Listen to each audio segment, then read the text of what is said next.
Tu es jeune et dynamique? Oui! Tu cherches à trouver ta place pour briller en société? Oui! Tu cherches donc à louer ou acheter un logement pour ne pas finir tes jours tout seul à la rue? Oui!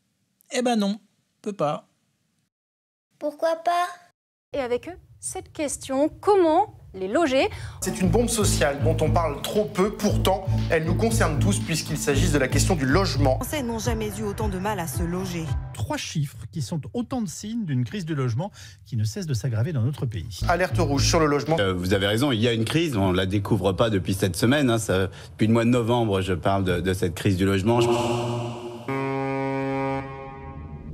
C'est une réalité depuis plusieurs années, voire plusieurs décennies. L'accès au logement est devenu beaucoup plus difficile. Et ce, pour au moins 2 raisons. Premièrement, la crise à proprement parler, une pénurie de logements. Deuxièmement, l'explosion des prix de l'immobilier. Cette pénurie vient principalement du côté de l'offre et de ses investisseurs. Notamment à cause de la loi climat et résilience adoptée le 22 août 2021. Celle-ci réglemente la mise en location et la vente de passoires thermiques. Cette nouvelle loi a mis les propriétaires et investisseurs de logements au DPE désavantageux mal à l'aise.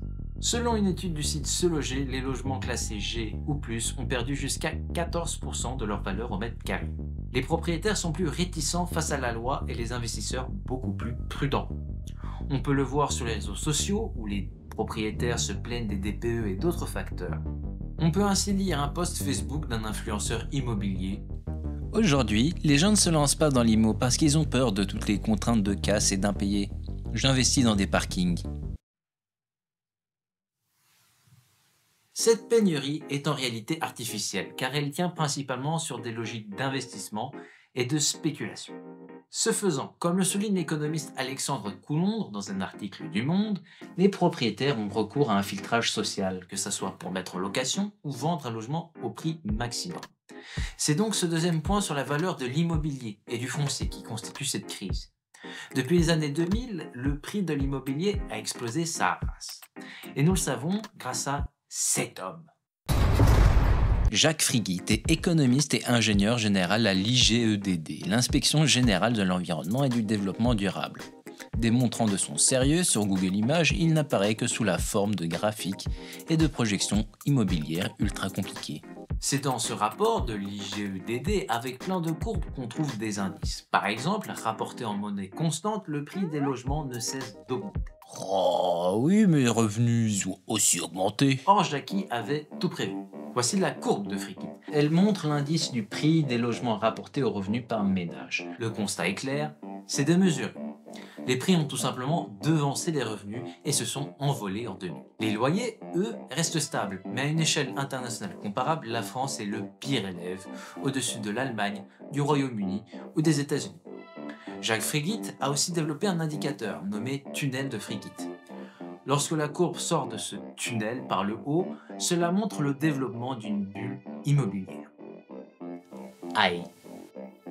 Avec la financiarisation du monde, les biens immobiliers sont devenus des biens d'investissement sur lesquels on peut spéculer et se faire de l'argent. Certains choisissent de parier sur des chevaux, d'autres sur le prix d'un immeuble. Depuis les années 2000, nombreux sont les dispositifs fiscaux qui incitent à l'investissement locatif, pilotés successivement par les ministres du Logement Besson, Robien, Borloo, Duflot, Pinel. Au-delà de sa valeur d'usage de logement, l'immobilier est considéré pour sa valeur patrimoniale. Acheter beaucoup pour louer encore plus et créer des Airbnb qui saturent le marché. Ainsi, il y a 2 types d'investisseurs qui monopolisent le marché de l'immobilier pour faire des profits, les groupes de gestion immobilière et les moyens voire petits propriétaires particuliers. Pour les premiers, ces agences investissent et gèrent des centaines de milliers de lots. C'est le cas du groupe Emeria, holding de Foncia, une des plus grandes agences de gestion immobilière en France, avec près de 1,25 milliard d'euros de chiffre d'affaires en 2023. La création de sociétés civiles de placement immobilier, SCPI, a aussi accéléré ce processus de monopolisation. Elle collecte des fonds auprès de particuliers, trouve des biens immobiliers, les gère et ensuite redistribue les loyers et les avantages fiscaux à leurs porteurs de parts. Des sociétés et des particuliers s'accaparent ainsi le logement dans un but simple d'accumuler du capital. C'est sympa, mais comment résoudre ça? Pourquoi ne pas construire plus? En réalité, le prix des logements neufs est fixé sur celui des anciens. Quand un ouvrage immobilier est terminé, le promoteur se réfère au prix des logements déjà existants.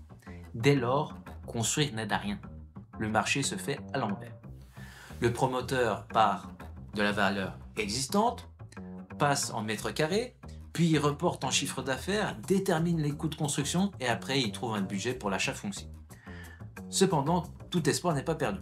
Il existe des dispositifs comme les bails réels solidaires, BRS, mis en place en 2014.